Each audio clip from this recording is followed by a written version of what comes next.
ተባራሪ ጥቅሶች ሁሉ ያስደነግጡናል፣ ያጠራጥሩናል፣ ሜዳ ላይ ይበትኑናል። እና ቤተክርስቲያኗን በደንብ ማወቅ ያስፈልጋል። ቤተክርስቲያኗ እያንዳንዱ ነገር እስከ ጥጉ ነው የምትተረጉመው። የኛ ቤተክርስቲያን ዝም ብሎ መጽሐፍ ቅዱስ ጥቅስ ጠቅሶ ይሄ ጥቅስ ስላለ ይሄ አያስፈልገኝም ማለት አትችልም። እንደዚህ አይነት አስተምሮ የላትም። ኦሪት ይደጋግማል። በተለይ ዘዳግም ማለት የተደገመ የተከለሰ ደግሞ የተሰጠ ትምህርት ነው። ዘዳግም ማለት ነው የዘጸአቱን ነው የሚደግመው። 480 ዘመን ሰውና እግዚአብሔር የተገናኘባት ዘመነ መሳፍንትን አልፋ ዘመነ ነገሥት ሶስተኛው ንጉስ ላይ እስከ ሰሎሞን የደረሰችው መቅደስ እስከሚሰራ ሰውና እግዚአብሔር በድንኳን 480 ዘመን ተገልግሏል ማለት ነው። የመናፍቃን እንትን ስለሆነ ሁልጊዜ የሚያነሱት የተለመደ ጥያቄ ነው። አሁን በአጭር ቋንቋ አዲስ ኪዳን ላይ ጽላታችን ኢየሱስ ነው፣ ጽላታችን ገሌ ነው፣ ጽላት አያስፈልገንም። ይሄ ቤተክርስቲያን ትምህርት አይደለም፣ መጽሐፍ ቅዱስም አይወክልም። ይሄ ሩጦ ጥቅስ ላይ ከሄድን ገደል መግባት ነው። እየሰማችሁኝ ነው? ጥቅሱን ብቻ ከያዝ ነው ምን ማለት ነው? ገደል መግባት ነው። ዕውቀትም ሃይማኖትም ሊሆን አይችልም። አሁን እኮ ትልቁ ነገር ስለ ደጀ ሰላሙ ሳይጠይቁ፣ ስለ አውደ ምሕረቱ ሳይጠይቁ፣ ስለ ቅድስቱ ስለ ቅኔ ማህሌቱ ሳይጠይቁ ወዲያው አልፈው ሂደው ስለ ታቦቱ እኮ እኔም ማስተምረዋለሁ እንጂ ታቦቱን መዳሰስ አልችልም፣ ማየትም አልችልም። ለምን? ካህን ብቻ ነው የሚያየው። ውስጣዊ ምስጢር ነው። እናውም የቃና ገሊላ ሰርግ ቤት እመቤታችን ያማለደችበት ሳይሆን ምንለው እመቤታችን ያዘዘችበት ሰርግ ነው ምንለው።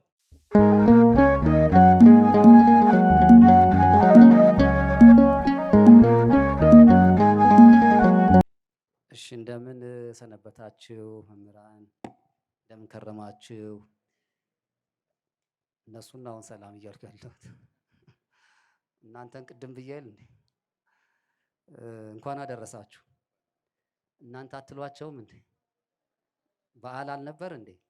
የልደት በዓል፣ የጥምቀት በዓል፣ ቃና ዘገሊላ ብዙ በዓል አክብረን እንኳን አደረሳችሁ። በዓል ወግ አይደል እንዴ? ስለዚህ እስቲ በድጋሚ ሁላችሁም በሉ ይሄው እንኳን አብሮ አደረሰን እያሉ ነው እነሱ። ለዚህ ያደረሰን መድኃኔዓለም ክብርና ምስጋና ለስሙ ይሁን። እንግዲህ በቀጥታ ወደ ጥያቄዎቹ ነው የምገባው። በርካታ ጥያቄዎች ነበሩ፣ ግን ከነኛ ውስጥ ያው ትንሽ ወቅቱን የሚመለከቱ የሆኑትን ነው እየመረጥን የምናቀርበውና በዚሁ መሰረት የመጀመሪያው ጥያቄ ምንድነው የሚለው ከጓደኛዬ ጋር ከአራተኛ ክፍል ጀምሮ አብረን የተማርነው አሁን ዩኒቨርሲቲ ገብተን የሶስተኛ ዓመት የሜካኒካል ኢንጂነሪንግ ተማሪዎች ነን። በጣም እንዋደዳለን፣ በጣም እንከባበራለን።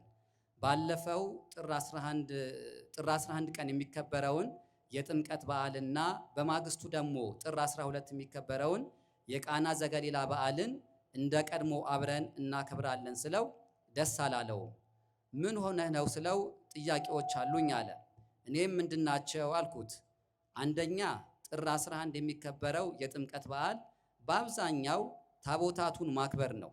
ይህ ደግሞ በትንቢተ ኤርምያስ ምዕራፍ 3 ቁጥር 16 ላይ በዚያ ዘመን የእግዚአብሔር ቃል ኪዳኑ ታቦት ብለው ከእንግዲህ ወዲህ አይጠሩም፣ ልብ አያደርጉትም፣ አያስቡትምም፣ አይሹትምም፣ ከእንግዲህ ወዲህ አይደረግም ይላል። ስለዚህ በሐዲስ ኪዳን ታቦታችን ኢየሱስ እንጂ ሌላ ታቦት አያስፈልግም። ጥር 12 የሚከበረው የቃና ዘገሊላ በዓልም መጽሐፍ ቅዱስ ላይ ያልተቀመጠውን ቃል ነው ትርጉሙን የሚሰጡት። ይኸውም አንደኛ የወይን ጠጅ የላቸውም ማለት አስተያየት እንጂ ምልጃ አይደለም። ሁለተኛ በዚያ ቦታ ላይ የማርያም አማላጅነት ተብሎ የተጻፈ ጽሑፍ የለም። ሶስተኛ አንድ እግዚአብሔር አለና በእግዚአብሔርና በሰው መካከል ያለው መካከለኛው ደግሞ አንድ አለ፣ እርሱም ሰው የሆነ ክርስቶስ ኢየሱስ ነው። አንደኛ ጢሞቴዎስ ምዕራፍ 2 ቁጥር 5 የሚል በግልጽ የተጻፈ ቃል እያለ ባልተጻፈው ነገር ላይ ጊዜን ማባከንም ሆነ ማመን አልፈልግም አለኝ። እኔም በጣም ደነገጥኩ፣ ለማመን ከበደኝ። አንዳንድ ነገሮች አንስቼ ለማስረዳት ብሞክርም ሊቀበለኝ ፈቃደኛ አልሆነም። እኔም አሁን ይህን ጥያቄ ያቀረብኩት የመምህራኑን መልስ በቪዲዮ አስቀርቼ ወስጄ ላሰማው ስላሰብኩ ነው። ስለዚህ ጥያቄ እንዳይቀር አቅርቡልኝ አደራ ይላል ጥያቄያችን። ያው ወቅታዊ ነው። እንግዲህ ጓደኛሞች ናቸው እንደሰማችሁት። ከአራተኛ ክፍል ጀምሮ እስከ ዩኒቨርሲቲ ድረስ አብረው የቆዩ በጣም የሚዋደዱ እንደሆነ እዚህ ላይ ተገልጿል። ይህንን ሁሉ ረጅም ዓመት አብረው ሲቆዩ በአንድ እምነት በአንዲት ቤተክርስቲያን ጥላ ስር ነበሩ።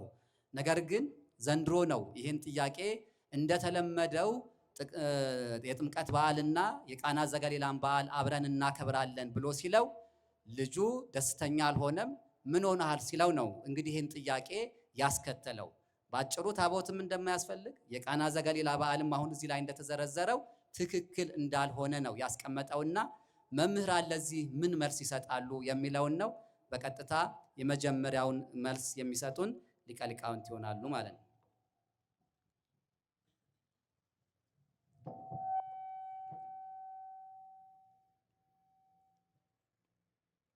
አመሰግናለሁ።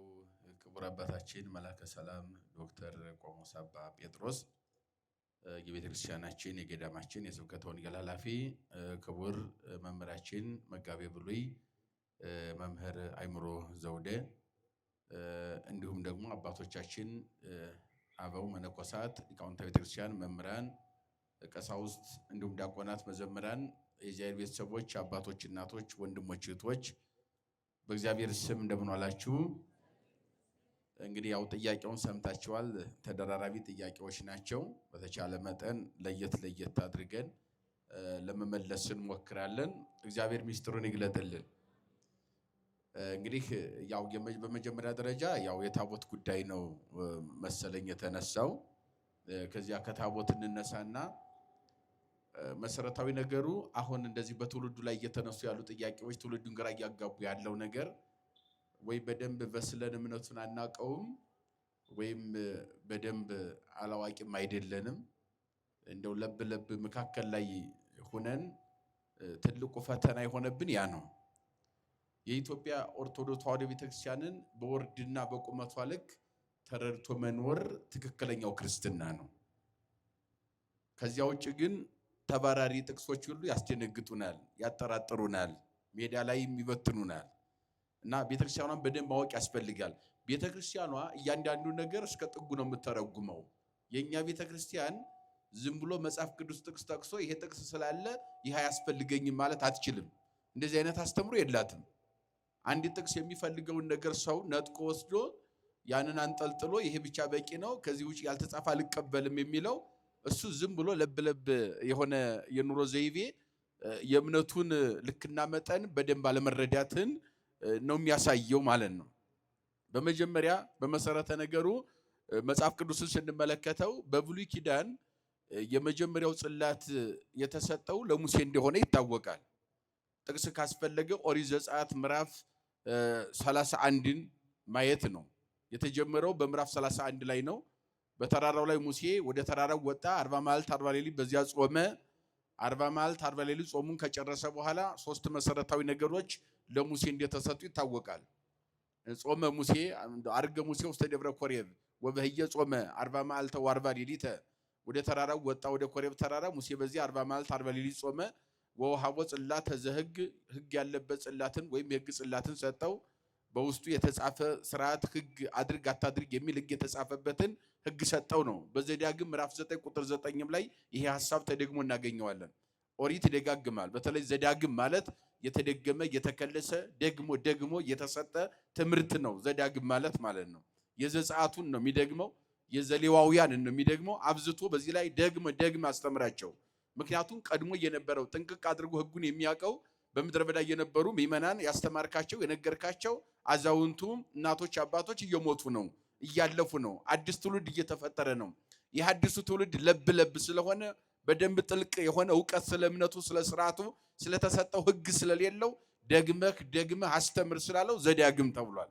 ስለዚህ ዘዳግም ላይም ይሄው ተጠቅሷል ማለት ነው። እንግዲህ ሙሴ ሰጠው። ከሰጠው በኋላ ወደ ታች ወደ ህዝቡ 40 ቀን በኋላ ወደ ህዝቡ ጽላቱን ይዞ በሚወርድበት ጊዜ ህዝቡ ጣዖት እያመለኩ አሮንን አስገድደው ጣዖት አምልከው ነበርና ጣዖቱን ሲያይ ወረወረው ጣዖቱ ላይ፣ ጣዖቱም ተሰበረ፣ ጽላቱም ተሰበረ ይላል መጽሐፍ ቅዱስ 32 ላይ። በዚያው ስትቀጥሉ ተሰበረበት። ከተሰበረበት በኋላ ጽላቱ ሲሰበርበት አለቀሰ ወደ እግዚአብሔር። የሰጠኝ ጽላቱ ተሰብሯል አለ። 2 ጽላት ሰጠኝ ነበረ፣ እሱም ተሰብሯል አለ። ሊቃውንት አባቶቻችን በትርጓሜያቸው ዛሬ ከካህን እጅ መስቀል ጽንሃ ነጥቆ ወድቆ እንደሚሰበር እንደዚያ ተሰበረበት ይላል። ሙሴ ወደ እግዚአብሔር ሲያመለክት እግዚአብሔርም ደግሞ ለሙሴ ቀርከመ ቀዳሚያት እንደ ቀድሞ አድርገህ ስራና ወደ ላይ ይዘውና አለው። ኦሪት ዘጸአት ምዕራፍ 34 እና 33 ላይ ስንሄድ በተለይ 33 ላይ እንደ ቀድሞ አድርገህ ስራና ጽላቱን መልሰህ ይዘውና ወደ ተራራ ውጣ አንተ ስራ ነው ያለው። ፈቅዷል እግዚአብሔር። አሁን አንዳንዶቹ ጽላትን ታቦትን እግዚአብሔር ነው ሰው ነው የሚሰራው እግዚአብሔር የሰራው አይደለም ይሄን አንቀበልም የሚሉ ሰዎች አሉ። የመጀመሪያውን እግዚአብሔር ሰጥቷል፣ ፈሳሪው እግዚአብሔር ነው። ቃሉንም ጽፎ ሰጥቷል። በኋላ ግን እግዚአብሔር ፈቃድ ሰጥቷል። ተሰበረብኝ ያለው ከተሰበረ መልሰህ ስራው አንተ ስራውና መልሰህ ወደ እኔ አንጣው፣ ቃሉን ግን እኔ ጽፍልሃለሁ አለው። ቃሉን እግዚአብሔር ጻፈለት። ሙሴ ግን ታቦቱን ወይም ጽላቱን ሰርቶ ወደ እግዚአብሔር ሄዷል ማለት ነው። ስለዚህ በዚህ አማካኝነት ከሙሴ ጀምሮ ቀጥሏል። በዚህ በኦሪት ዘጸአት ምዕራፍ 35 ላይ ስትሄዱ ደግሞ እንዳልኳቸው ከ31 ጀምሮ እስከ 40 ድረስ ቀጥታ 40 ምዕራፍ ነው ያለው ዘጸአት። ደረጃ በደረጃ የጽላትን ጉዳይ የሚተነትን ነው። ጽላትን ብቻ አይደለም ደብተራ ኦሪትንም ይተነትናል። ደብተራ ኦሪት ማናት? ቤተክርስቲያን የመጀመሪያዋን የድንኳን ቤተክርስቲያን 480 ዘመን ሰውና እግዚአብሔር የተገናኘባት ዘመነ መሳፍንትን አልፋ ዘመነ ነገሥት ሶስተኛው ንጉስ ላይ እስከ ሰሎሞን የደረሰችው መቅደስ እስከሚሰራ ሰውና እግዚአብሔር በድንኳን 480 ዘመን ተገልግሏል ማለት ነው። ያችንም እግዚአብሔር ነግሮታል፣ ህግንም ሰጥቶታል። ህጉ 10 ትእዛዛት ናቸው። አድርግ አታድርግ የሚል ነው። በጽላት ላይ ተጽፏል ማለት ነው። በዚህ መሰረት ህዝቡ ሲመራ በጽላቱ ላይ እግዚአብሔር ጽላት ለምን አስፈለገው ወይም ታቦት ከተባለ በታቦቱ ላይ ለዘላለም ህልው ነኝ ይላል ዘጸአት 35 ላይ ለዘላለም በሉ እስኪ በጽላቱ ላይ ህልው ነኝ ወይም እኖራለሁ ማለት ነው። ምን እላለሁ? በጽላቱ ላይ ለዘላለም ምን እላለሁ? እኖራለሁ። ስለዚህ የማን መኖሪያ ነው? ጽላት የማን መኖሪያ ነው? እግዚአብሔር መኖሪያ ነው። የእግዚአብሔር ዙፋኔ ነው ብሎታል። በዚህ ላይ ለዘላለም እኔ እኖራለሁ አለ። ምን አስፈለገ የሚል ከሆነ እስከ ጥጉ መተርጎም ይቻላል። ጽላት ያስፈለገበት ዋናው መሰረታዊ ነገሩ በብሉይ ኪዳን ሊቃውንት የትርጓሜ ርቀትና ስልት ይሄ ስፋ አይምሮ ሲተረጉሙት ሊቃውንቱ ለምን አስፈለገ ጽላት? እግዚአብሔር ዝም ብለው እያመለኩ ለምን አይኖሩም? ታቦት ጽላት ለምን አስፈለገ ቢሉ ህዝቡ 430 ዘመን ከግብጽ ባርነት ኑረው አልቅሰው እግዚአብሔር ነፃ አውጥቷቸው ሰማይ የመሰለ ባሕር ሰንጥቆ ጢንጫ ላይ አፍልቆ ከሰማይ መና ወርዶ 7 ደመና እየጋረደ እግዚአብሔር ህዝቡን 40 ዓመት በሙሴ አማካኝነት 600 ሺህ ህዝብ መርቷል እግዚአብሔር። ይህን በሚመራበት ጊዜ ሰው ጣዖት ቤት እየሄዱ አስቸገሩ። አይዛብ የተጠረበ እንጨቱን ድንጋዩን የተለያየ ነገር ያመልካሉና ያንን እያዩ ወደዚያ አይምሯቸው የሚሳቡ ሆነ። ስለዚህ ሙሴን የጠየቁት ጥያቄ ነበረ። እኛ የሚታይ አምላክ እንፈልጋለን የሚል ጥያቄ። ከቃሉ ጋር ናቸው። ምን የሚል ጥያቄ? እንደ አይዛብ የሚታይ አምላክ እንፈልጋለን አሉ። እነሱ አምላካቸው ይታያል፣ የሚሰግዱለት የሚያመልኩለት ይታያል። ስለዚህ እኛም እንደዚያ እያየ ነው የምናመልከው እንፈልጋለን አሉ። ስለዚህ ሙሴ ለዚህ መፍትሄ መስጠት አይችልም። ምክንያቱም እግዚአብሔር በባህር የመለኮቱ በአይነ ፍጡራን አይታይም። እግዚአብሔር አይታይም። ሙሴም ጠይቆ ነበር፣ ማየት ፈልጋለሁ። እንደ አይነት ጥያቄ አለ ዘጸአት 33 ላይ ማየት ፈልጋለሁ፣ ወርድን፣ ቁመትን፣ መልክን ማየት ፈልጋለሁ። አብሬው ዋልኩ አደርኩ 570 ጊዜ በቀን አናገረ እግዚአብሔር ብዬ ስትነግራቸው አብረህ ከዋልክ አዳርክ ይህን ያህል ካናገረ ጽላት ከሰጠህ ህግ ካጻፈህ ስለዚህ እግዚአብሔርን አይተዋል ማለት ነው። ምን ያክላል? ምን ይመስላል? ወርዱ ቁመቱ ብለው ቢጠይቁኝ መልስ የለኝም፣ ማየት ፈልጋለሁ አለው። አልቦ ዘይሬ ገጽም ዘበይወቱ በዲበ ምድር እኔን አይቶ በህይወት መኖር አይቻልም። መጠነ ህጠተ ሰናፔ ብለውታል መተርጉማኑ። የሰናፍጭ ቅንጣት ያክል እኔን ራሴን ብገልጽ በምድር ላይ አንተም ፍጥረት በሙሉ ይጠፋል፣ እኔን ማየት አይቻልም አለው። ግን በኋላ ታየኛለህ ብሎ አዲስ ኪዳን ላይ ደብረ ኮሬብ ሳይሆን ደብረ ታቦር ላይ እንደሚታይ በስጋ ማርያም ሲገለጥ ከ1500 ዓመት በኋላ ቀጠሮ ሰጥቶት ነበርና ደብረ ታቦር ላይ ለሙሴ የተገለጠ እያለ የምንናገረው ቀጠሮን አክብሮ እግዚአብሔር ስለጠራው ነው። በአካለ ነፍስ አስገኝቶታል። ስለዚህ ሙሴ ምን አለ? እንደዚያው ከሆነ እንግዲያውስ አንተ ማትታይ ካልሆነ መታየት ካልቻልክ አንተን ካላየው ማየት የማልችል ከሆነ ወይም ፍጡራን ማየት ካልቻሉ ህዝቡም ካላየን እያሉ ስለሆነ የምናመልከውን አምላክ ምን ብዬ መልስ ልስጥ አለ። ችግር የለውም ጾም ጸልይ ያለው 40 መዓልት 40 ሌሊት ጾመ። በዚህ ላይ ለዘላለም ህልው ነው ይበላቸው፣ በዚህ ይኖራለው በጽላቱ ላይ ብሎ የሚታይ ህግ ሰጣቸው ማለት ነው። አንዱ የእግዚአብሔርን እንዳዩት አድርገው አይምሯቸው ማረፊያ ይሆን ዘንድ ለህዝቡ የተሰጠ የጥያቄ መልስ ነው። ጽላት ምንድነው? የምን መልስ ነው? የጥያቄ መልስ ነው። በዚህ ላይ እንደምኖር አምናችሁ ምን በሉኝ? አምልኩኝ። እኔ እግዚአብሔር በዚህ ላይ እንደምገለጥ ሁልጊዜ በዚህ ላይ ዙፋኔ እንደሆነ የአምልኮቴ መገለጫ እንደሆነ አምናችሁ እግዚአብሔር በዚህ ላይ ይገለጥልናል ብላችሁ አምናችሁ በሚታይ ነገር በዚህ እንዲያመልኩ ይፈልጋል ብሎ እግዚአብሔር ነው የሰጠው ለሙሴ። ዋናው ታቦት ያስፈለገበት ጽላት ያስፈለገበት ምክንያት ይሄ ነው ብለው የብሉይ ኪዳን እዚያ በኋላ ቤተ ጣዖት ቀሩ። አይዛብ ጋር መገናኘት አቆሙ። እግዚአብሔርን ብቻ በዚህ ላይ ለዘላለም እግዚአብሔር ይገለጣል ብሎ ሰጥቶናል ብለው በጽላቱ እግዚአብሔርን እንደሚገለጥላቸው አምኖ ማገልገል ጀመሩ። እግዚአብሔርም ደግሞ እነ ሙሴ እግዚአብሔርን ሲያመሰግኑ በዚያ በጽላቱ ላይ ሆኖ በክብር ይገለጥላቸው ነበር። ማለትም በተለያየ ራእይ እየተገለጠ ያናግራቸው ነበር። እግዚአብሔር ምን ይላቸው ነበር? አዎ ወደዚያ ሌዋውያኑም ሲገቡ ወደፊት ኦሪት ዘሌዋውያን ነው ዘሌዋውያን የሚጀምረው። እስከዚያ ድረስ ሌዋዊ ሳይኖር ሙሴ እንደ ሌዋዊም ሆኖ ይመራ ነበር፣ እንደ ካህንም እንደ መስፍንም ሆኖ ዙሮ የእግዚአብሔር መልእክት እያመጣ የሕዝቡን ጥያቄ ወደዚያ እየወሰደ ወይም እያገናኘ ይመራ ነበርና በዚያ በመገናኛው ድንኳን ውስጥ በጽላቱ መካከል እግዚአብሔር ድምጽ ያሰማቸው ነበረ። የምሕረት ድምጽ፣ መንገድ እንዴት እንደሚሄዱ፣ ምን ሰዓት መጓዝ እንዳለባቸው፣ ደብተራ ኦሪት ድንኳኑ የት መትከል እንዳለባቸው፣ ድንኳኑን ተክለው ሕጉን ማንበብ እንዳለባቸው፣ ሕዝቡ ሕጉን ማወቅና መማር እንዳለባቸው፣ አቅጣጫ መንገድ እንዳይስቱ፣ አምልኮተ እግዚአብሔር ውጭ እንዳይሆኑ መንገድ እንዲያሳያቸው በዚያ በጽላቱና በጽላቱ መካከል ሆኖ እግዚአብሔር ለሙሴ እየተገለጠ ያናግረው ነበር። ለምን ቢባል ጽላቱ የማን ዙፋን ስለሆነ? የእግዚአብሔር ዙፋን መገለጫ ስለሆነ ማለት ነው። ምክንያቱ ይሄ ነው ማለት ነው። ከዚያን ጊዜ ጀምሮ ቀጥሏል ጽላት። እንግዲህ አሁን ወደ አዲስ ኪዳን ነው ነገሩ። አዲስ ኪዳን ላይ ሲመጣ ይሄ የመናፍቃን እንትን ስለሆነ ሁልጊዜ የሚያነሱት የተለመደ ጥያቄ ነው። አሁን በአጭር ቋንቋ አዲስ ኪዳን ላይ ጽላታችን ኢየሱስ ነው፣ ጽላታችን ገሌ ነው፣ ጽላት አያስፈልገንም፣ ይሄ ቤተክርስቲያን ትምህርት አይደለም። መጽሐፍ ቅዱስም አይወክልም ይሄ ትምህርት፣ እውነቱን ለመናገር ማለት ነው የሚል የለም። አዲስ ኪዳን ላይ ጽላት አያስፈልግም ኢየሱስ ነው ጽላታችሁ ብሎ አልተጻፈም።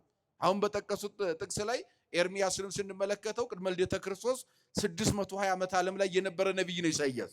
ከኢሳይያስ ቀጥሎ ኤርሚያስ፣ ከኢሳይያስ ቀጥሎ ኢሳይያስ 700 ዓመት ነው። 620 እስከ 660 ዓመት ዓለም ላይ የነበረ ነብይ ኤርሚያስ ነው። በዚህ ዘመን ላይ አንድ በዘመን ሂደት የመጣ ትልቅ ለእስራኤላውያን ፈተና የሆነ ክስተት ተፈጥሮ ነበረ። ያም 70 ዘመን በባዕድ እጅ ወይም በአሕዛብ እጅ እንደሚኖሩ በእግዚአብሔር አማካኝነት ተነግሮት ለኤርሚያስ ኤርሚያስ አብሮ ተማርኮ 70 ዘመን ወርዷል።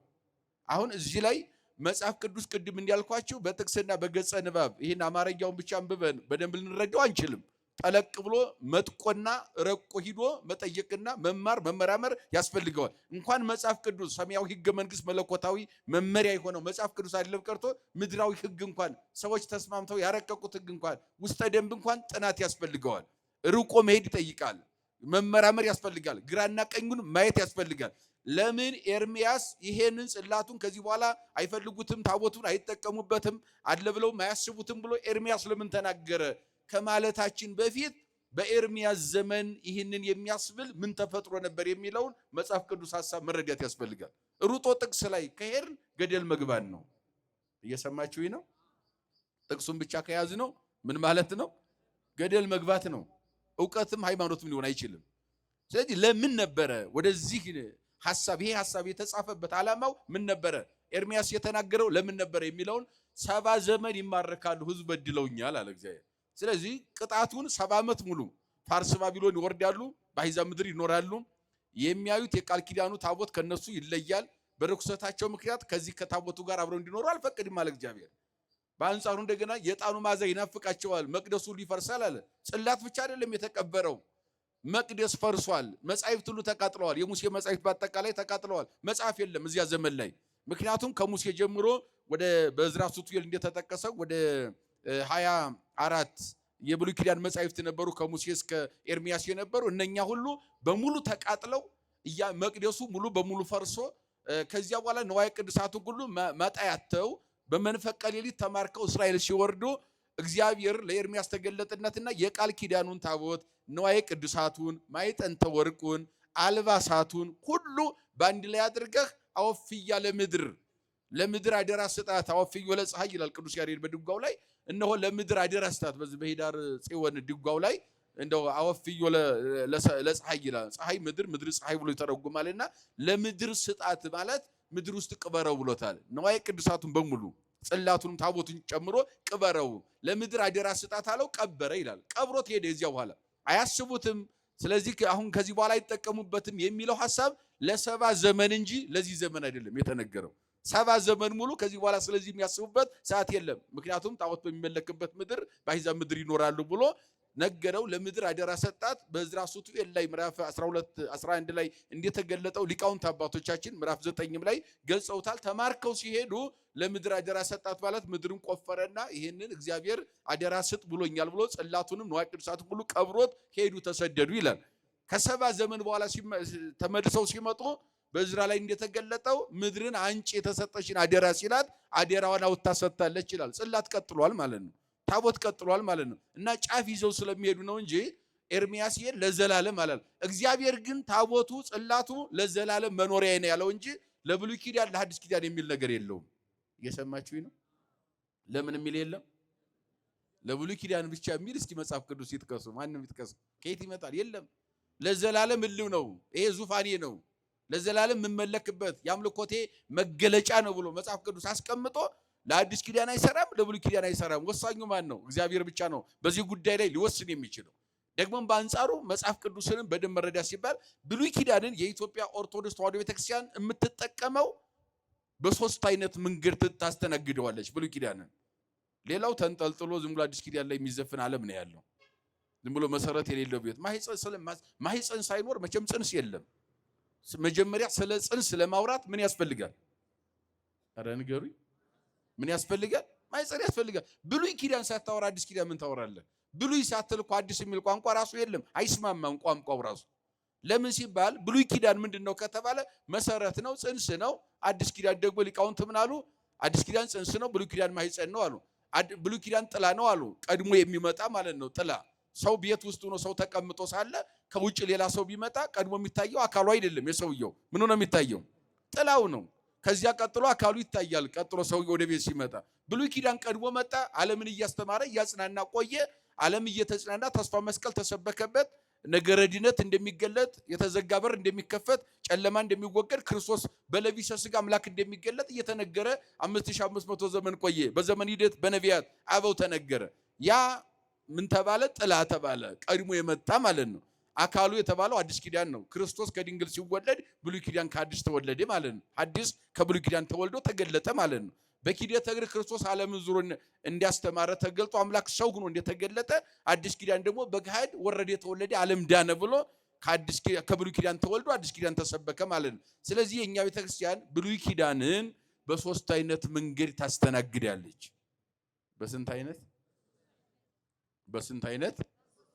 ሌላው ዓለም ቅድም እንዲያልኳችሁ ነው። አዲስ ኪዳን ላይ ተንጠልጥሎ በአብዛኛው የሚጮኸው እንደዚያ ነው። ብሉይ ኪዳን አያስፈልግም፣ አልፏል። እንደ ጥላ ነው። ጥላ ጧት ታይቶ ማታ እንደማይኖር እንደዚህ አልፏል። አዲስ ኪዳን ነው የሚሉት ሌሎቹ ማለት ነው። እነዚህ ሰዎች ናቸው አሁን ትውልዱን ግራ እያጋቡት ያሉት። እና ዋናው መሰረታዊ ነገሩ ግን የኛ ብሉይ ኪዳን አልፏል ብላ አታስተምርም ቤተክርስቲያኗ። ብሉይ ኪዳን ግን የተሻሻለ ሕግ እንዳለው፣ የተሻረ ያለፈ ሕግ እንዳለው፣ ምንም ሳይነካ የቀጠለ እንዳለው በሶስት አይነት መንገድ ታስተናግዳለች ቤተክርስቲያኗ። የኛ ቤተክርስቲያን በዚህ ልክ ነው። ይሄም ደግሞ መጽሐፍ ቅዱስ ነው፣ የኔ ፈጠራ አይደለም፣ የሰባኪ አይደለም።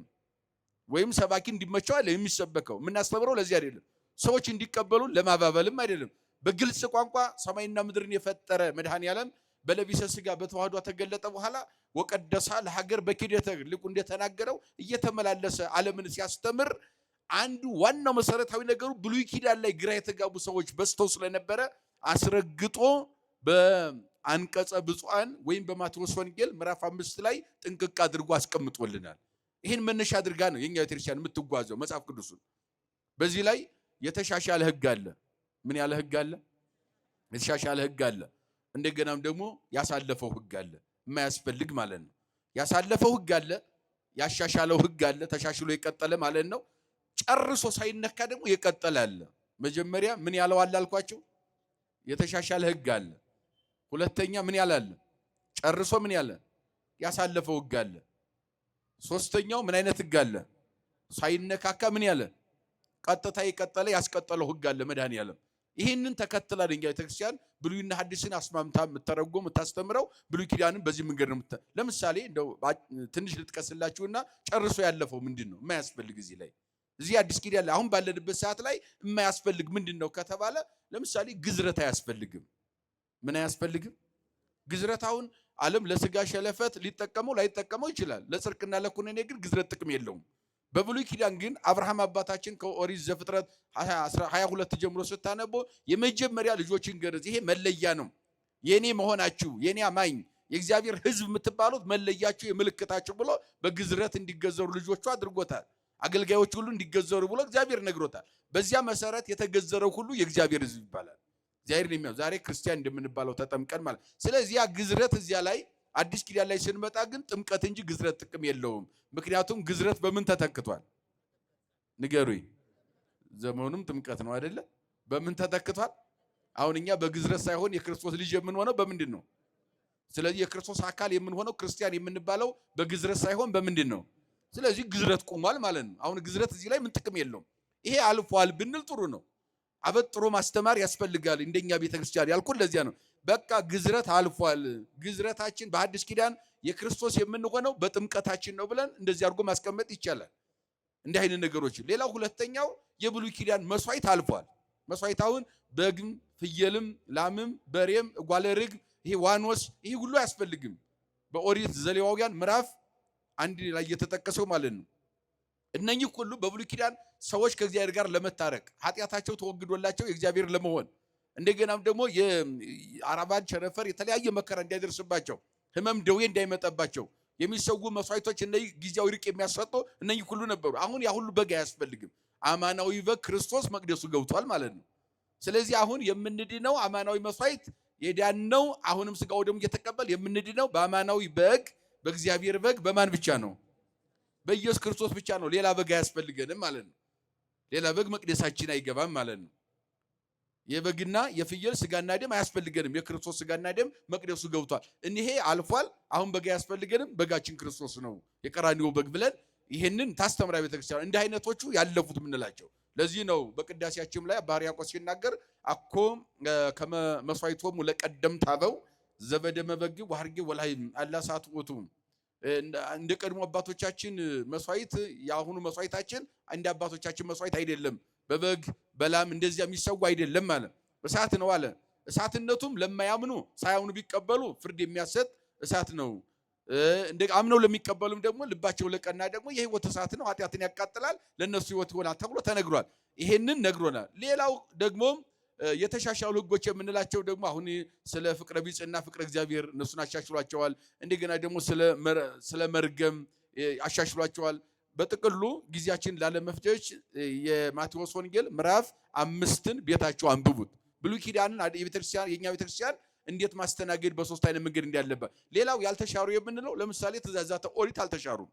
10 ትእዛዛተ ኦሪትን ከነኚህ መካከል ይላል እንደውም እሱ ማቴዎስ ወንጌል ምዕራፍ 5 ከቁጥር 17 ጀምሮ እስከ መጨረሻው 48ኛው ቁጥር ድረስ ያለው በሙሉ የተሻሻለ ያቆመ ሳይነካካ ሳይሻሻል የቀጠለ ሕጎችን በዝርዝር ያስቀምጣል። ይሄ ምዕራፍ ብቻ በቂያችን ነው። አዲስ ኪዳን ብሉይ ኪዳንን ከአዲስ ኪዳን ጋር እንዴት ማስተናገድ እንዳለብን ጨርሰው የቀጠሉ ስንል 10 ትእዛዛተ ኦሪትን ለምሳሌ ዘረዘራቸውና ከነኚህ መካከል አንዱን ጎደሎ አድርጎ የሚያስተምር ቢኖር እሱ በእግዚአብሔር መንግስት የጎደለ ጎደሎ ነው ይላል። እስኪ በሉ ከነኚህ በሉ እስኪ ከትእዛዛት አንዱን አጉድሎ የሚያስተምር በእግዚአብሔር መንግስት የጎደለ ነው። ስለዚህ አልተሻረም ማለት ነው። አያችሁ። ስለዚህ በአዲስ ኪዳን ላይ ስንመጣ ብሉይ ኪዳን ላይ ቀርቷል ጽላት ብሎ እዚህ ላይ በዚህ ውስጥ አካቶ ጽላት አያስፈልጋችሁም፣ አዲስ ኪዳን ጽላት እኔ ነኝ እኔም ብቻ ተከተሉ አላለም ክርስቶስ። ለዘላለም ሕልው ነው ባለው መሰረት ቀጥሏል። ከቀጠሉ ሕግጋት መካከል አንዱ ምንድነው ሲባል ጽላት ነው። እንደቀጠለም ደግሞ ሐዋርያው ብርሃነ ዓለም ቅዱስ ጳውሎስ በሁለተኛ ቆሮንቶስ ሲያስቀምጠው በክብር ታቦትን አስቀምጦታል። ሁለተኛ ቆሮንቶስ ምዕራፍ 6 ቁጥር 16 እንደው 14 ጀምሮ ቁጥሩን ነው ለጠቅላላ ዕውቀት እንደነሱኛም ጥቅስ ብቻ ነጥቀን እንዳንሄድ 14 ቁጥር ጀምሮ ያለውን ተመልከቱት። ምን ይላል መሰላችሁ? እዚያ ላይ ሚመናንን በክርስቶስ የሚያምኑ ሚመናንን ከመናፍቃን ጋር ከምን አልኳቸው? የሚያምኑ ሚመናንን እኛን ማለት ነው ከመናፍቃን ጋር አንድ ማድረግ አይቻልም። አያችሁ፣ ምን ማድረግ አይቻልም? የሚያምኑትን ከማያምኑት ጋር የክርስቶስ የሆኑ ክርስቲያኖችን ከመናፍቅ ጋር መደመር አንድ ማድረግ አይቻልም ይላል። አያችሁ፣ ጽላትን ከጣዖት ጋር ክርስቶስን ከቤልሆር ጋር ማን አንድ ያደርጋል ይላል። አያችሁ፣ ታቦትን ከምን ጋር ወይም ጽላትን ከምን ጋር? ከጣዖት ጋር ማን አንድ ያደርጋል? ክርስቶስንስ ከቤልሆር ከሰይጣን ጋር ማን እንዲያደርገው ይላል። በደንብ አድርጎ ገልጾታል። አያችሁ ምን ያህል ክብር እንዳለው ታቦት። በሐዲስ ኪዳን ነው ይሄ የተሰበከው። ማን የሰበከው? ቅዱስ ጳውሎስ ነው። በዚህ በቆሮንቶስ የሚኖሩ በፍልስፍና ውስጥ በጣም በፈተና ፍልስፍና ውጧቸው መከራ ውስጥ ያሉ ምእመናንን ከዚህ ነፃ ለማውጣት በደንብ አድርጎ ምእመናንን ከመናፍቃን የተለዩ እንደሆነ አንድ ሊሆኑ እንደማይችሉ ታቦትም ደግሞ ከጣዖት ጋር አንድ ሊሆን እንደማይቻል በጭራሽ እንደማይገናኝ ታቦት የእግዚአብሔር ማደሪያ እንደሆነ ያኛው ግን ሰዎች እንደፈለጉ የሚያደርጉት እግዚአብሔር የማያውቀው የታቦት ተቃራኒ እንደሆነ ጣዖትን በደንብ ገልጿል። ክርስቶስን ከቤልሆር ወይም ከሰይጣን ጋር አያችሁት ብሎ በደንብ አድርጎ ሐዋርያው ዘርዝሮ ይህንን ማስተምሯል። ስለዚህ አሁን ወደዚህም ስንመጣ የኤርሚያስም ቅድም እንዲያልኳቸው ለሰባ ዘመን የተሰበከ 70 ዘመን ገና ፊታቸው የመጣ የምርኮ የመከራ ዘመን ስላለ በዚያ ዘመን ውስጥ ቢፈልጉት እንኳን አያገኙትም፣ ሊጠቀሙበት አይችሉም። ስሙንም የሚጠሩበት የሚያስቡበት ጊዜ አይኖራቸውም። ማለት በባዕድ ሀገር ተማርከው የሚኖሩበት 70 ዘመን አላቸውና ስለዚህ በዚህ እግዚአብሔር አለ በዚህ ላይ ብለው የሚያመልኩበት ጊዜ ከ70 ዘመን በኋላ ሊሆን ይችላል እንጂ አሁን አይደለም የሚል ትርጓሜ ያለው ውስጡ ጥልቅ ትርጓሜ ያለው ነው በውስጡ ማለት ነው። ስለዚህ በአጠቃላይ ኢትዮጵያዊት ኦርቶዶክስ ተዋሕዶ ቤተክርስቲያን አዲስ ኪዳን ብላ ተንጠልጥላ እዚህ ላይ ብቻ ብትሰብክም ብሉያትና አዲሳትን አስማምታ ነው። እውነቱን እንነጋገር ከተባለ እስከ ጥጉ ድረስ እንነጋገር። የቅዱስ ያሬድ ድጓና የብሉይ ኪዳን መጻሕፍት የቤተክርስቲያናችን ውበት ናቸው። እየሰማችሁ ነው? ምንድን ናቸው? አዎ እንደ አባቶችን ይዋቸው። እስኪ አሁን ወደ መቅደሱ ስትገቡ ቀጥታ ወደ ካህናቱ ቅዳሴ ሲገቡ ማይጠንት ይዘው ሲያጥኑ ማይጠንቱን ስትመለከቱት እኮ ዘሌዋውያን ላይ ነው የምታገኙት። ማይጠንተ ወርቁን ይዘው ፍሙን ጨምረውበት ዕጣን አድርገው ሲያጥኑ የጭሱ መዓዛ ከውጭ ገና ልባችን ስቦ ወደ መቅደስ ሲያስገባው አስቡት። እንደገናም ደግሞ ከላይ ያደረጉት ቀጸላቸው አክሊላቸው እንደገና የለበሱት በውስጥ የለበሱት ወጥ የሆነ ቀሚስ በዚያ ላይ ያደረገው ለምድ በግራና በቀኝ በትከሻና በትከሻቸው የሚወርደው ዘርፉ ይሄ እኮ ጥንቅቅ ብሎ ያለው እኮ ኦሪት ዘሌዋውያን ላይ ነው። ብሉይ ኪዳን ውበት ነው፣ የቤተክርስቲያን ውበት ነው። ለይቶ ያለፈው ያልፋል ቅድም እንዳልነው፣ ይሄ ግን አላለፈም ተሻሽሎ ቀጥሏል። ይሄ ደግሞ አልተነካም ቀጥሏል ብላ ጥንቅቅ አድርጋ የምታስተምር ቤተክርስቲያናችን ናት። እንግዲህ ያው ሊቃውንቱ ስለሚጨምሩበት እኔ እዚህ ላይ ይብቃኝ ይቆየኝ። ቃለ ሕይወት ያሰማልን፣ ቃለ ሕይወት ያሰማልን፣ በጸጋ በበረከት በረድኤት ይጠብቅልን። እንግዲህ እንዲህ ነው አያችሁ፣ የሊቃውንቱ መልስ አንጀት የሚያርስ ይባላል አይደል? አሁን ሁለት ነገር ብቻ በደንብ እንድትይዙ ፈልጋለሁ። አንደኛ አሁን መምህር እንዳሉን እኛ ብዙ ጊዜ ጽላት ወይም ታቦትን እንደ የኢትዮጵያ ኦርቶዶክስ ተዋሕዶ ቤተክርስቲያን ያመጣችሁ የሚመስላቸው አሉ አይደለ? ማን ነው ይሄንን የፈቀደው? እስቲ ሁላችሁም ተናገሩ። ለማን? በቃ ይህችን ያዙ። ስለዚህ በፈጠራ እንዲህ የመጣ ነገር አይደለም፣ እግዚአብሔር የፈቀደው ነው። እግዚአብሔር የፈቀደው መቃወም እግዚአብሔርን መቃወም ነው። እችን አንድ ያዙ። ሁለተኛ መጽሐፍ ቅዱስ ላይ የተጻፈውን ጥቅስ ደረቁን ቃል ብቻ ይዞ መሄድ ምን ይከታል ነው የተባለው? ገደል ይከታል። ስለዚህ ምን ያስፈልገዋል? አስተማሪ፣ አሁን እንደ አሁኑ ምስጢሩን ገልጾ የሚናገር ማለት ነው። እንደ አንዲት ሴት አርግዛ ልትወልድ በጭንቅ ሳለች ምን ያስፈልጋታል? እናቶች አዋላጅ ያስፈልጋታል።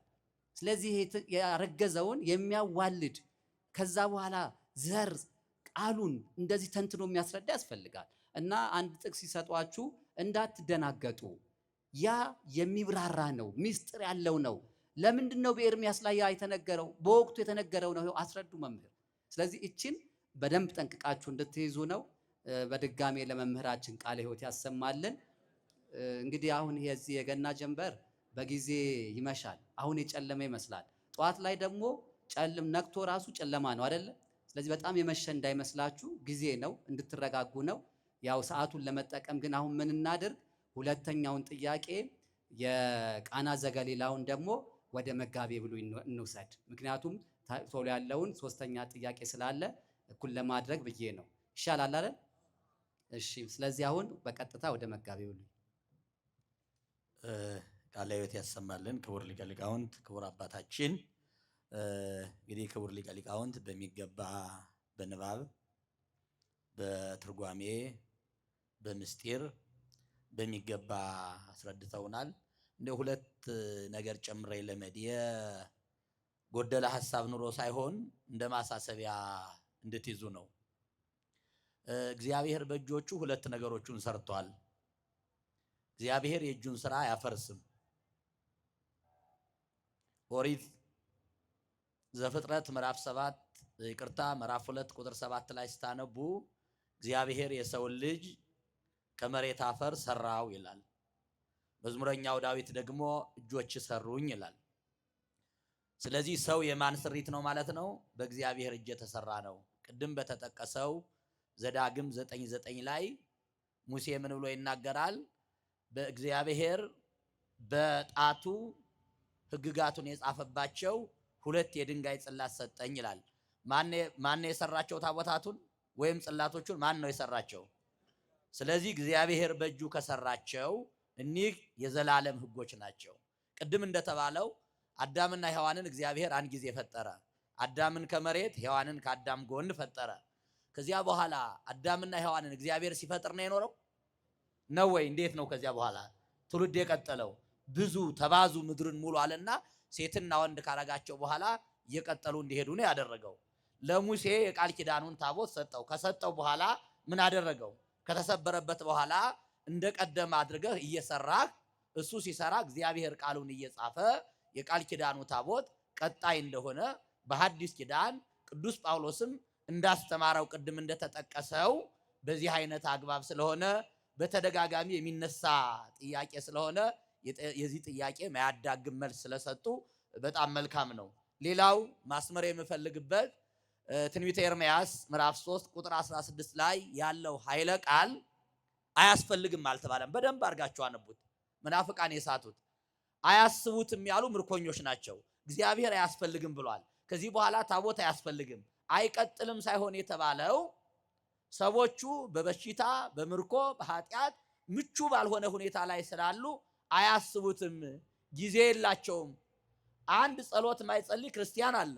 ጸሎት አያስፈልግም ይባላል እንዴ? ቤተ ክርስቲያን ባይመጣ ክርስቲያን አለ። ቤተ ክርስቲያን አያስፈልግም ይባላል እንዴ? ሆስፒታል ማይሄድ በሽተኛ አለ። ሆስፒታል አያስፈልግም ይባላል እንዴ?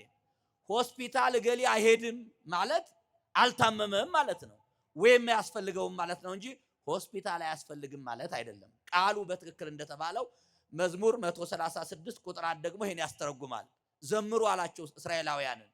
በባዕድ ሀገር እንዴት እንዘምራለን? ማሲንቆቻችን አጠቃላይ መንፈሳዊ መሳሪያዎቻችን ጥለናል ብለው እኮ ተናግረዋል።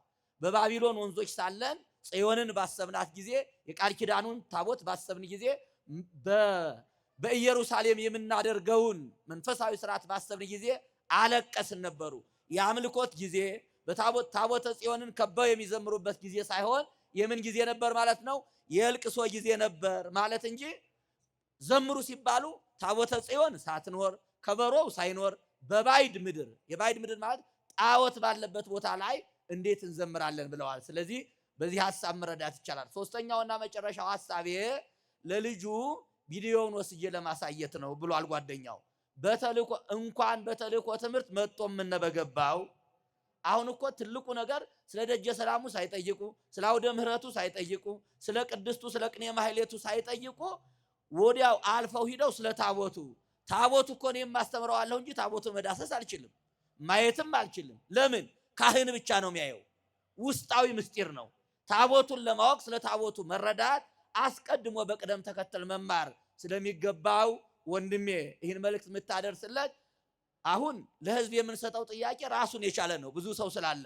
ለሱ ግን በቅደም ተከተል ቢያንስ እንደው የዓመት የ6 ወር ኮርስ ስለሚያስፈልገው ከታቦቱ የሚቀድም መቅደስ አለ፣ ብዙ ነገሮች ስላሉ በዝርዝር ጉዳይ መማር ስላለበት ለብቻው እንደነ ዶክተር አባ ጴጥሮስ ያሉ አባቶች ያስፈልጉታል።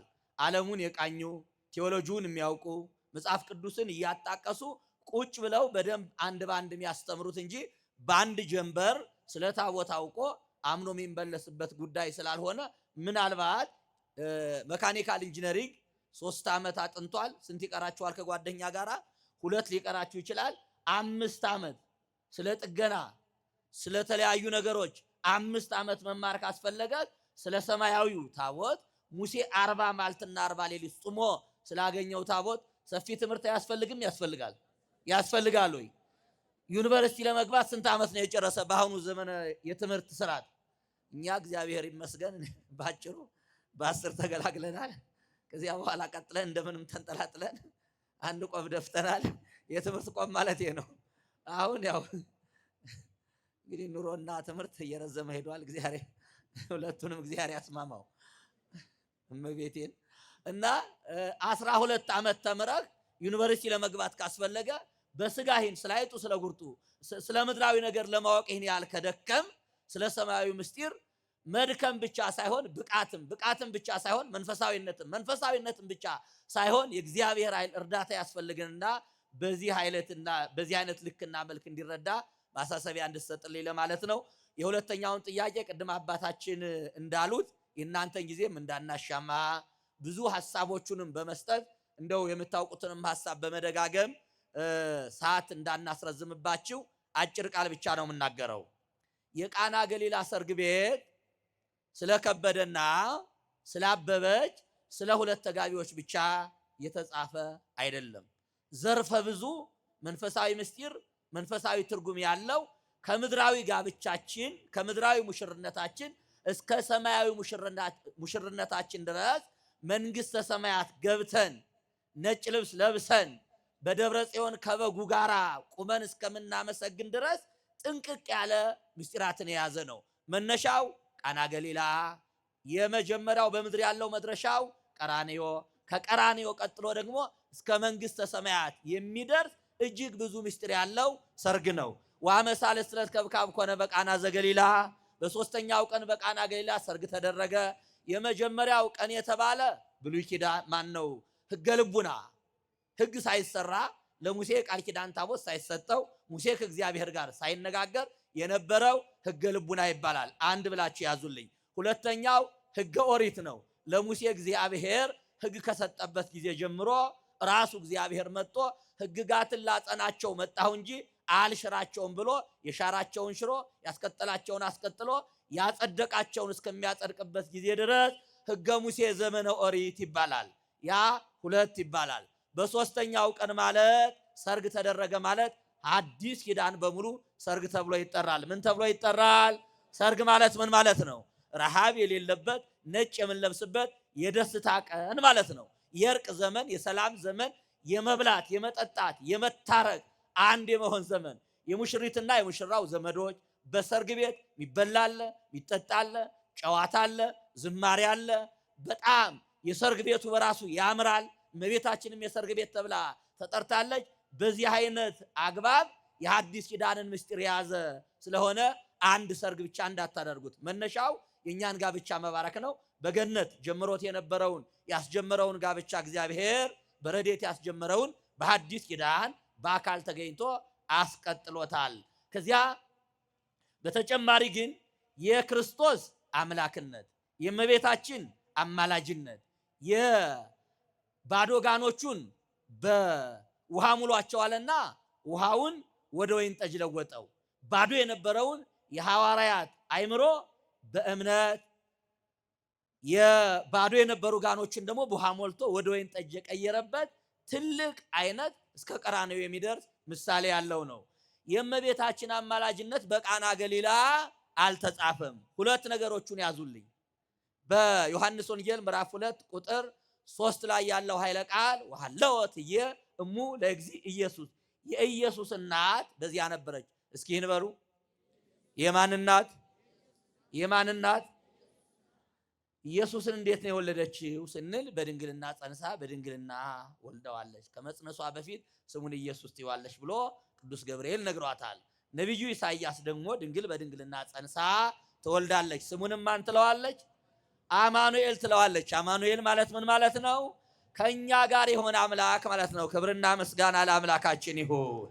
ከኛ ጋራ በረድኤት ከእመቤታችን ጋራ ከስጋዋ ስጋ ከነፍሷ ነፍስ ነስቶ ሰው ሆነ፣ ቃል ስጋ ሆነ ተብሎ እንደተሰበከ ማማለድ ነው የሚቀድመው። የአምላክ እናት መሆን ነው። ዘላለማዊ ድንግል መሆን ነው ማማለድ ነው የሚቀድመው። ማማለድማ ሙሴም እኮ አማልደዋል። ማማለድማ ኤልሳም ከሞተ በኋላ በአጥንቱ አማልዷል፣ ድውይ ይፈውሷል። ማማለድማ በጣም ጥቃቅን ሰዎች የሚሰሩት ናቸው። ሐዋርያት ራሱ በ12ቱ ወንበር ላይ ተቀምጣችሁ ከማማለድ አልፎ ትፈርዳላችሁ ተብለዋል። ትልቁና ዋናው ነገር ወላዲተ አምላክ ተብሎ መጠራት፣ ዘላለማዊ ድንግል ሆኖ መኖር፣ በቀኝ ቆሞ መኖር። በቀኝ ንግስቲቱ በቀኝ ትቆማለች ነው የተባለው። ስለዚህ ትልቁ ነገር የአምላክ እናት መሆን ነው። በእግዚአብሔር ዘንድ መመረጥ ነው። የአምላክ እናት ከተባለች በኋላ ማማለድ። እናውም የቃና ገሊላ ሰርግ ቤት እመቤታችን ያማለደችበት ሳይሆን ምንለው እመቤታችን ያዘዘችበት ሰርግ ነው ምንለው። ምን አልኳችሁ? ያዘዘችበት ሰርግ፣ ስልጣን ያገኘችበት ሰርግ ማለት ነው። እሷ የወይን ጠጅ የላቸውም ማለት ምን ማለት ነው? ማሳሰቢያ ነው አለ። እና እኛ ምልጃ ምንድን ነው አልነው? አዘክሪ ድንግል አንባ መሪረ ዘወረደ እማይ አንባ መሪረ ዘወረደ ዲበ ገጸ ፍቁር ወልድኪ፣ በልጅሽ ፊት በወረደው በእንባሽ ምንድን ነው ምንላት? ሰአሊ ለነ ቅድስት ስንል ነው ምንድን ነው ምንለው? ለምኝልን ማለት እኮ ነው። አሳስቢልን ማለት እኮ ነው። ጠይቂልን ማለት እኮ ነው። ምልጃ ማለት እኮ ሌላ የተለየ ቃል ያለው አይደለም፣ ማሳሰብ ነው። ልጅ ሆይ ማራቸው፣ ይቅር በላቸው አይደል እንዴ? እና የወይን ጠጅ የላቸውም ማለት ምልጃ ነው። ሙላላቸው ማለት አይደል እንዴ? ጎሎባቸዋል፣ ሙላላቸው።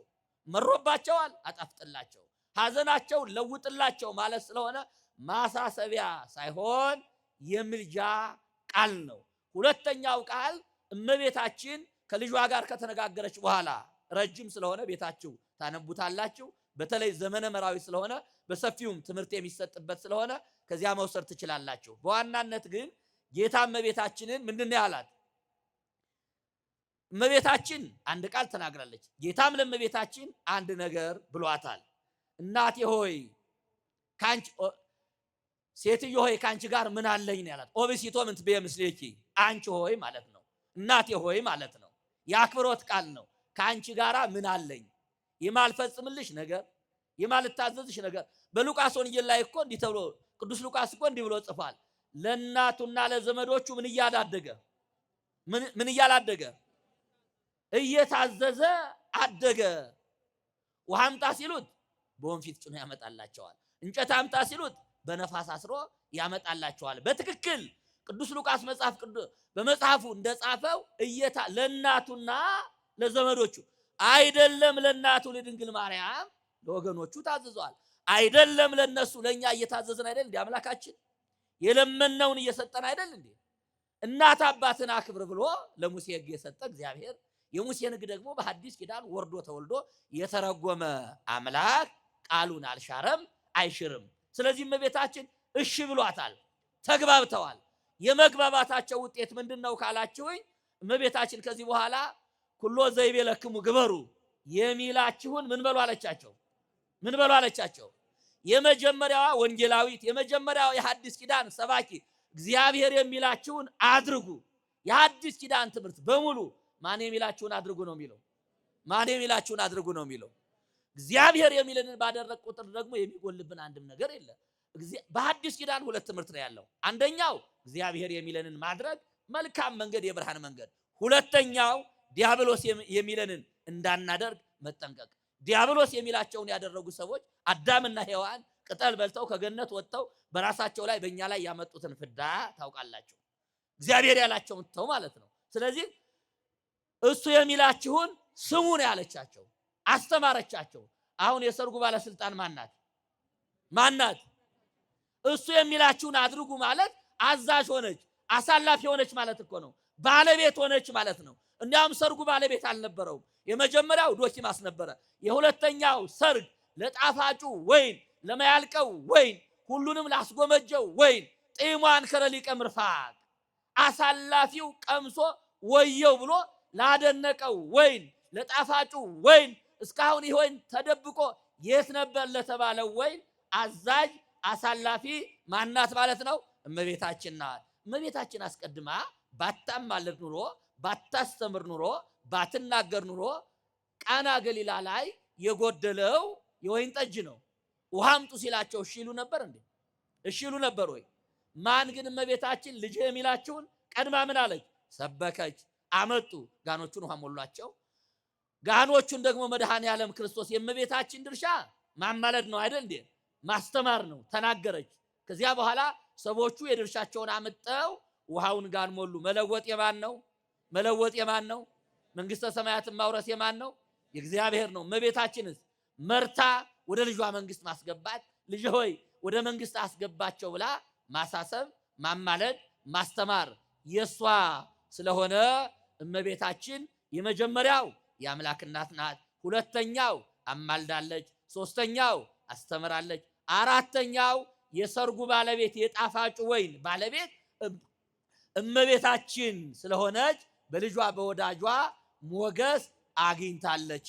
ስለዚህ በቃና ገሊላ ሰርግ ቤት ቅድም እንዳልኩት ያ ምስጢሩ የመንግስተ ሰማያት ምስጢር የቤተ ክርስቲያን ምስጢር እንዳለ ሆኖ የእመቤታችን እናትነት ድርሻ፣ አማላጅነት በነገረ ድህነት ክርስቶስ ዓለምን ለማዳን እመቤታችን በምክንያትነት መሳተፏን ወይም የእመቤታችን ታዛዥነት፣ እሽባይነት የሚታይበት ስለሆነ ሰፊ ምስጢር የያዘ ስለሆነ በዚህ አይነት አግባብ ወንድማችን ወይም ደግሞ ሌሎቹ ጥያቄ የሚያነሱ ወገኖቻችን ሊረዱት ይገባል። የመጨረሻው ማሳሰቢያዬ የመንግስተ ሰማያት ምሳሌ ነው ብያቸዋለሁ። በሰርጉ ቤት ክርስቶስ አለ፣ እመቤታችን አለች፣ ሐዋርያት አሉ።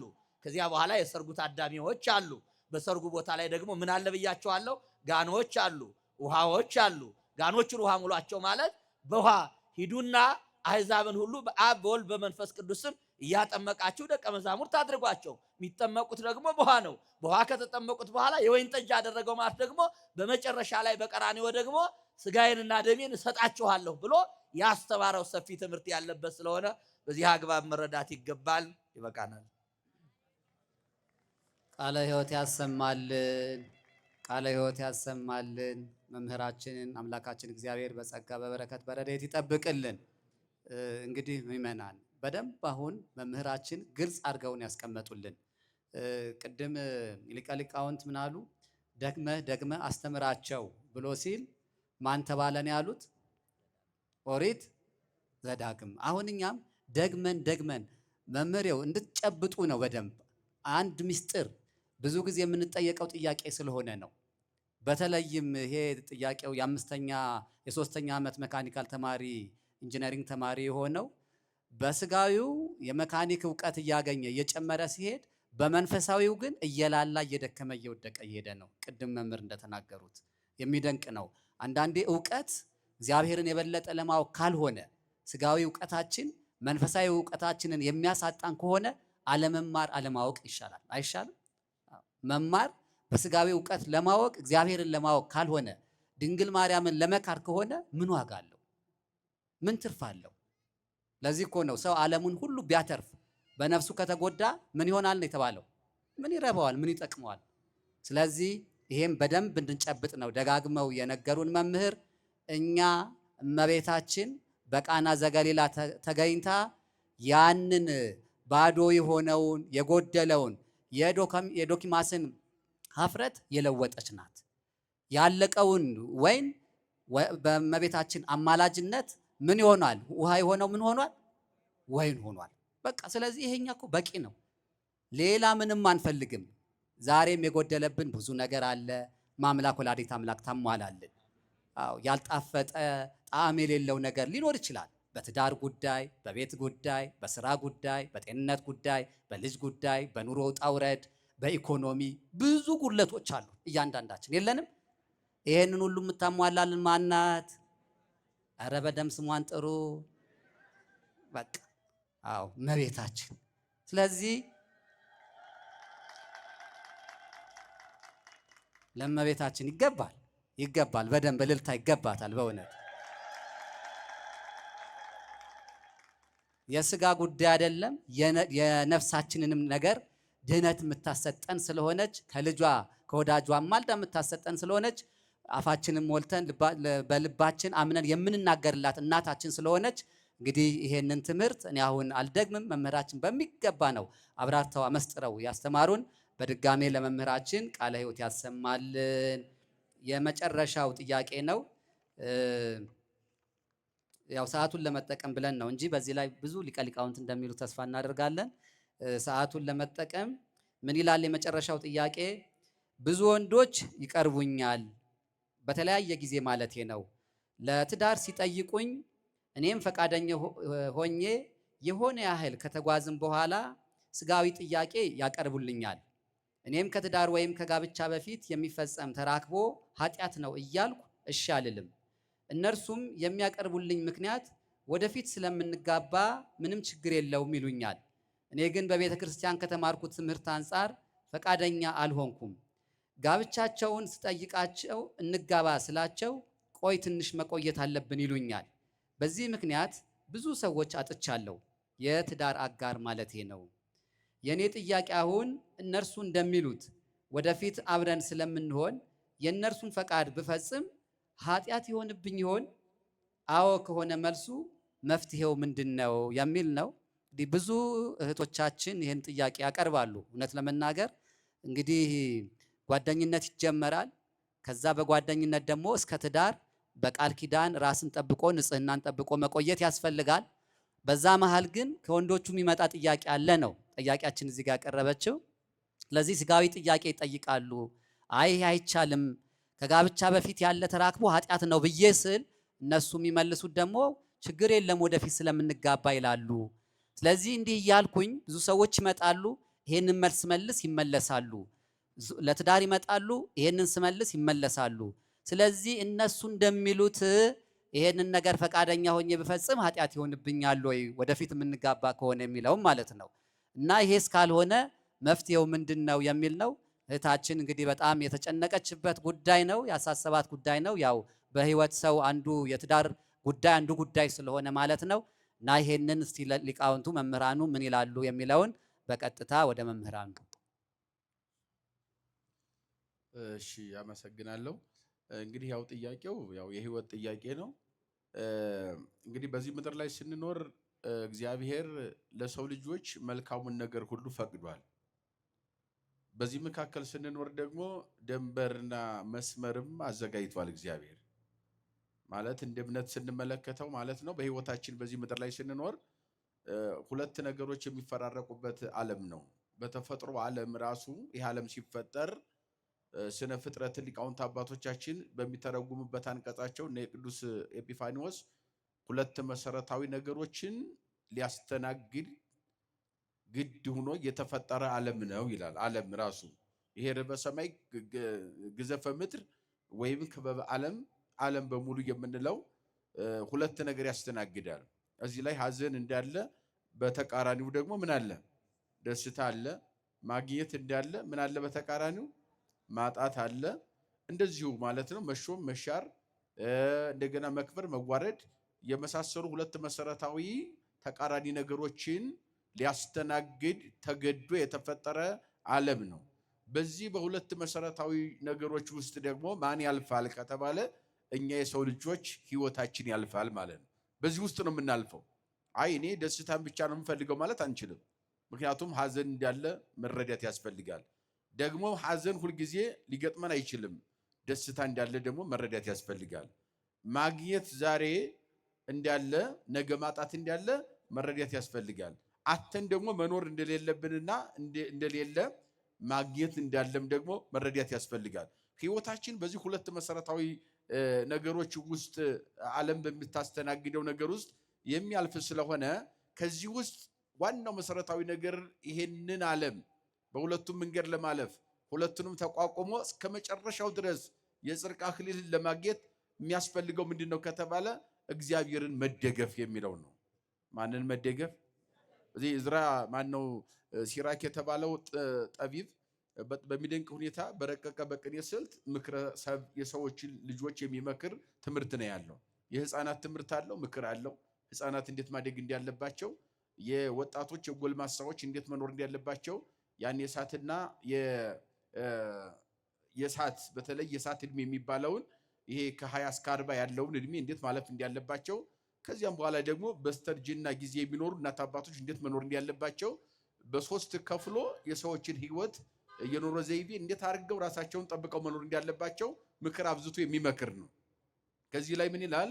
ይሄ ይሰነ ንዴቅ ውስተ እደ እግዚአብሔር እምንዴቅ ውስተ እደ እጓለ እመሕያው በምዕራፍ 2 ቁጥር 18 ላይ በሰው እጅ ከመውደቅ ይልቅ በእግዚአብሔር እጅ መውደቅ ይሻለናል።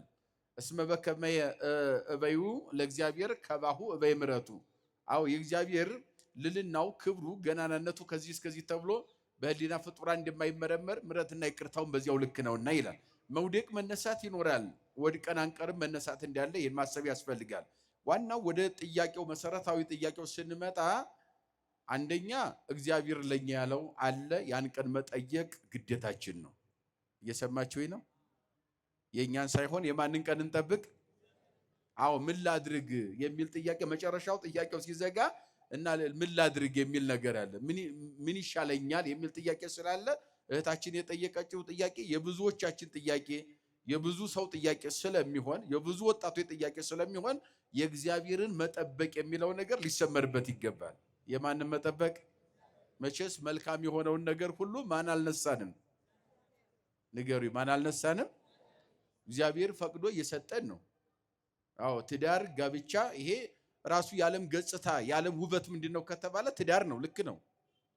ደግሞ ብዙ ተባዙ ካለ በኋላ በዚህ ምድር ላይ ስንኖር እግዚአብሔር በዚህ እንድንኖርም ደግሞ ፈቅዶልናል። ከዚያ ውጪ ደግሞ በቤተክርስቲያናችን አስተምሮ ሁለተኛው አማራጭ አባቶቻችንን ፈለግ መከተል ምንኩስና የሚባለው ነገር አለ። ግን ተገደን አይደለም፣ ወደን የምንገባበት ነው። ዋናው መሰረታዊ ነገሩ ግን የተሰጠን አንድ ሔዋን ለአንድ አዳም፣ አንድ አዳም ለአንድ ሔዋን። ያ ማለት ደግሞ ንጽ ጠብቆ እግዚአብሔርን ማመስገን ማገልገል፣ የእግዚአብሔርን ጊዜ መጠበቅ ከሁላችን ይጠበቃል ማለት። ስለዚህ እነኛ ሰዎች የኛ አይደሉም ያንቺ አይደሉም ማለት ነው። ብዙ ሰው ይመጣል፣ ብዙ ሰው ይሄዳል። ስለዚህ ያንቺን መጠበቅ የእግዚአብሔርን መጠበቅ ከአንቺ የሚጠበቅ ከአንቺ ብቻ ሳይሆን ከሁላችን የሚጠበቅ የእግዚአብሔር ነገር መጠበቅ። ነገር ግን ደግሞ እግዚአብሔር እንደማይነሳን እርግጠኛ መሆን ያስፈልጋል። በእምነት እኮ የምንኖረው ዋናው መሰረታዊ ነገሩ በማን እርግጠኛ መሆን ነው? እምነት። እስኪ በደንብ ንገሩኝ። በእምነት ስንኖር ዋናው ለችግራችን ሁሉ መፍትሄው ማንን መታመን ነው? እግዚአብሔር መታመን ነው አይደለ? ስለዚህ እምነት ጥቅሙ እኮ ይሄ እኮ ነው። ተስፋ የሚያስቆርጠን ነገር እንዳይኖር ያላየነውን ነገር እንደምናይ፣ ያልዳሰስነውን ነገር እንደምንዳሰስ፣ ያልጨበጥነውን ነገር እንደምንጨብጥ፣ ያልያዝነውን ነገር እንደምንይዝ፣ ያላገኘነውን ነገር እንደምናገኝ እርግጠኛ መሆን ነው። ሃይማኖተኛ መሆን በእምነት መኖር ትርጉሙ ይሄ ነው። አለበለዚያማ ሁላችንም ተስፋ ቆርጠን እዚህ አንኖርም ነበር አይደል? እንዴ? ማንም ባንይዝ እግዚአብሔርን ባንይዝ አሁን እንደው 1 ዓመት መሻገር እንችላለን? ይመናል እንችላለን? አንችልም አይደለ? ስለዚህ አምላካችን የታመነ ነው። መልካሙን ነገር ሁሉ ለኛ ሊነሳን አይችልም ብለን ስለምናምን ነው አይደለ? እንዴ? አዎ። ስለዚህ መታመን ነው የሚያስፈልገው እዚህ ላይ። ስለዚህ የባለፈው አልሆነም። አንድ ሰው መጣ፣ 2 ሰው መጣ፣ 3 ሰው መጣ። ንጽ ጠብቀን መኖር እንዳለብን፣ ቅድስናችን ንጽህናችን ጠብቀን መኖር እንዳለብን፣ በጋብቻ አንድ መሆን እንዳለብን የቤተክርስቲያኗ ቋሚ ትምህርት ነው። በቀኖና ቤተክርስቲያን በዲድስቅልያውም ላይ ተጽፏል። በፍትሐ ነገሥቱም ላይ እየተጻፈው ነው። ከኦሪት ጀምሮ ራሳችን ንጽ ጠብቀን በቅድስና መኖር እንዳለብን፣ በአስፈላጊ በሆነ ሰዓት ለዚያ በደረስን በበቃን ሰዓት ደግሞ መጋባት እንዳለብን ማን ፈቅዶልናል? እግዚአብሔር ፈቅዶልናል። ግን የሚመጣ የሚሄድ መንገደኛ ካለ ግን መንገደኛውን ሸኝቶ በንጽህና መቀጠል ከኛ ይጠበቃል። ምክንያቱም ለኛ የሆነውን ማን ስለሚሰጠን? ማን ስላዘጋጀ? እግዚአብሔር ስላዘጋጀ ማለት ነው።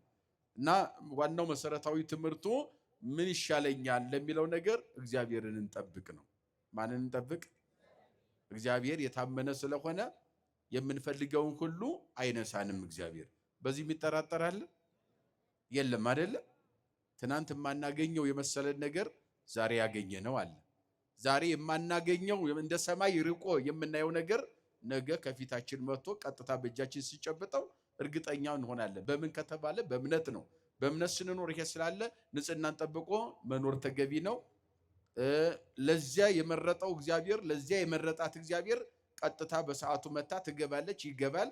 በቅድስና ወደ እግዚአብሔር ቀርቦ እግዚአብሔርን አመስግኖ በጋብቻ ስርዓት ፈጽሞ መኖር ተገቢ እንደሆነ ቤተክርስቲያናችን ይህን ታስተምራለች ማለት ነው። ነገር ግን በዚህ ምክንያት ይህንን አጣው፣ ስለዚህ ምን ይሻለኛል ብለን ተስፋ ልንቆርጥ አይገባም። ምክንያቱም እኛ ክርስቲያኖች ነን።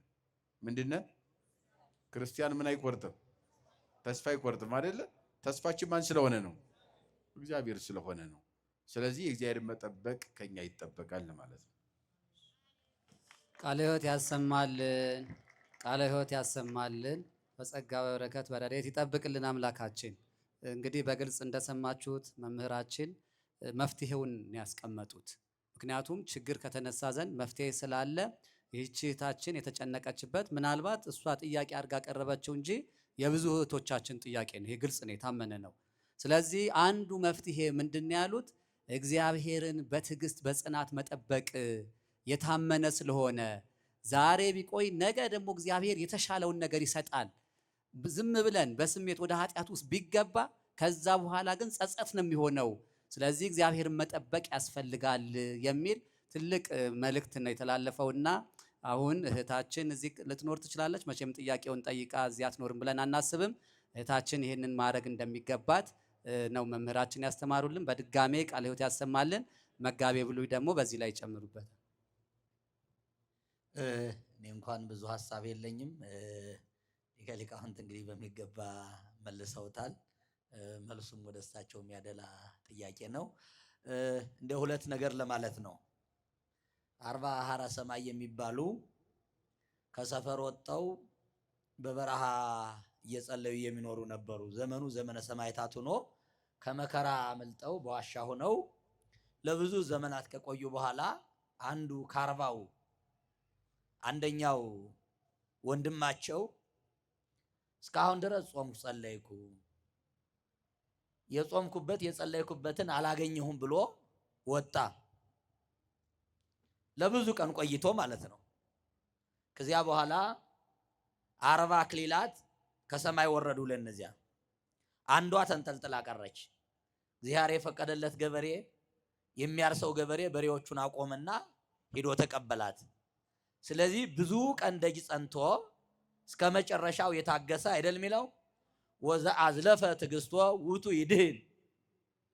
ፈጽሞ እስከ መጨረሻው ድረስ የታገሰ ማለት ቅድም እግዚአብሔር እስከሚመጣበት ቀን እግዚአብሔር የሚመጣበትን ሰዓትና ጊዜ እኛን የሚጎበኝበትን ስለማናውቅ የድርሻችን እያደረግን መጠበቅ እንዳለብን ለማሳሰብ ነው። ሁለተኛው በኦሪት ዘፍጥረት ምዕራፍ 24 ላይ የተጻፈው አብርሃም በሚሞትበት ጊዜ አደራ ይስሐቅ ልጄን እንዲህ አይነት ቦታ እንዲህ አይነት ሚስት አጋባው አለ። እንዴት አድርጌ እኔ ባሪያ ነኝ ሎሌ ነኝ እንዴት እችላለሁ አለ። ብቻ ጉልበቴን ያዝና ማል አምላኬ ይረዳሃል አለው። ወዲያውኑ ገመሎቹን ጭኖ ሄደ። የእግዚአብሔር እንግዳ ባደረበት ለይስሐቅ ሚስት ይዞለት መጣ። ላለማስረዘም ማለት ነው። ስለዚህ ፈቃድ እግዚአብሔር በእንደዚህም ይታወቃል። እንደው አንድ አባት ያሉትን ልናገርና ልጨርስ። ቅድም እሳቸው ስላሉት ዲው አባ ባልፈልጋለሁ ትላለች አንዷ እየሄደች ሁልጊዜ። አሁንም ይጸልዩላታል። በኋላውም በሰባተኛውም ቀን መጣ። እንዲሁ አሁንም እኮ አልመጣም አለቻቸው። ወለተ ማርያም አሏት። እኔም እጸልያለሁ አንቺም እየጸለይሽ ነው። ከጸሎት በኋላ ደግሞ እንደው ለብሶ ጎርደድ ማለትም ያስፈልጋል። አዝም ያው ቤተክርስቲያን መጥቶ ፈርቶን ነው የሚሄድ። ምንም አይነት እዚያው እኮ ነው። አንዳንዴ ሩቅ እያደረግነው ይመስለኛል ርቆን የቀረ። እንደው አንዳንዴ ጋብቻ የራቀው ሩቅ እያደረግነው ነው። አዳም ጋብቻ ከሩቅ አይመጣም። ወይ አብሮ የተማረ ወይ አብሮ ስራ የሚሰራ ግን ይሄ አይን ሲገለጥ ነው ያሁሉ ከቅርብ ያለው የሚታየው። እና አዳም 7 ቀን ሙሉ ብቻውን ኖረ። ብቻውን ከኖረ በኋላ ሁሉን ሁለት አድርገህ ፈጥረዋል። እኔን ብቻዬን ፈጠርከኝ እያለ ጥያቄ ሲጠይቅ እግዚአብሔር ከሩቅ አይደለም። ከየት ነው ያመጣለት? ከየት ነው ሚስት የሰጠው? ስለዚህ ሴቶቹም ከጎኖቻችሁ ወንዶችም ከጎኖቻችሁ ብዙ አሉ ማለት ነውና ዘወር ማለት ያስፈልጋል ማለት ነው። ሩቅ እንግዲህ ከአሜሪካም ይመጣል አንዳንዴ እግዚአብሔር ሲሰጥ። ሶስተኛውና የመጨረሻው ሐሳብ ግን በዚህ አይነት ሁኔታ አባቶች በተለይ የጋብቻ ልምድ ያላቸው ሰዎች፣ የጸሎት ልምድ ያላቸው አባቶች፣ የነፍስ አባቶች እንደ በተለይ ደግሞ ይሄ ገዳም በአባቶች የታደለ ስለሆነ በጸሎት ያግዙናል፣ በምክር ያግዙናል። ያን አድርጎ ወደ መፍትሄው መሄድ ይቻላል። መቼም ትናንትና የነበሩ እናቶቻችን እህቶቻችን አግብተዋል አይደል? ወልደዋል አይደል? ስለዚህ በዚህ አይነት እነሱን ያልተው እግዚአብሔር እንደው እኛ ካልተው ነው እኛ ቸለልተኞች ካልሆን እኛ ዝግጁ ሁነን እንደው ተዘጋጅተን ከጠበቅን እግዚአብሔር የሚሰጥ አምላክ ስለሆነ መጀመሪያም የሰጠ አሁንም የሚሰጥ ነገም የሚሰጥ ስለሆነ ለምኑ ምን ይላል? የመጨረሻውን ጥቅስ ለምኑ። ስለዚህ እንለምን ይሰጠናል። ለመምህራችን ቃለ ሕይወት ያሰማልን፣ ቃለ ሕይወት ያሰማልን፣ በጸጋ በበረከት በረድኤት ይጠብቅልን።